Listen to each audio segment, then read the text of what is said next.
অসমীয়া সিনেমাৰ সোণোৱালী গাথালৈ ছবিগৃহত ভাইমন্দা। पिक्चर तुम्हारे लिए क्या मायने रखता है बाबूलाल? बाबूलाल নহয়, মোৰ নাম ভাইমন।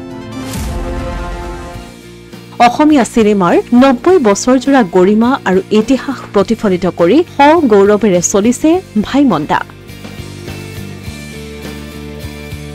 ৰিল লাইফত অসমীয়া ছবি জগতৰ জনপ্ৰিয় অভিনেতা অভিনেত্ৰীক চাবলৈ দৰ্শকৰ ভিৰ। অসমীয়া চলচ্চিত্ৰ জগতৰ এক উজ্জ্বল নক্ষত্ৰ মুনিন বৰুৱা, যাক সকলোৱে মৰমতে সম্বোধন কৰিছিল ভাইমন্দা বুলি। ভাইমন্দা কেৱল এটা নামেই নহয়, অসমীয়া চলচ্চিত্ৰ জগতৰ এক অভিমান।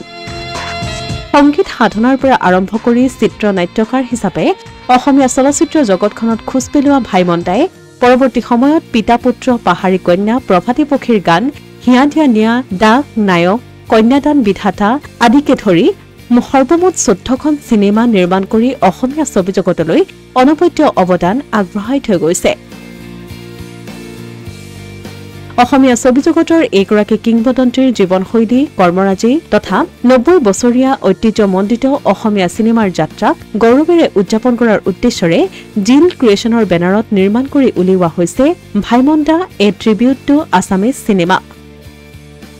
বহু অপেক্ষাৰ অন্ত পেলাই 23 মেত মুক্তিলাভ কৰা অসমীয়া ছবি ভাইমন্দা ৰাজ্যৰ প্ৰতিটো ছবিগৃহতেই মুক্তিলাভ কৰাৰ সমান্তৰালকৈ দিল্লী, মুম্বাই, বেংগালুৰু, হায়দৰাবাদ, চেন্নাই আদিকে ধৰি বহিৰাজ্যৰ কেইবাটাও ছবিগৃহত মুক্তি লাভ কৰিছে।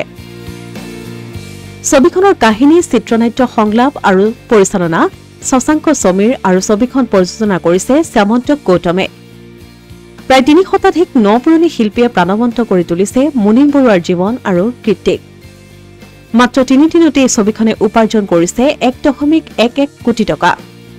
অসমীয়া ছবি জগতৰ সোণোৱালী দিনবোৰক প্ৰাণৱন্ত কৰি তোলাৰ এই প্ৰয়াসক সকলোৱে শলাগিছে একেমুখে।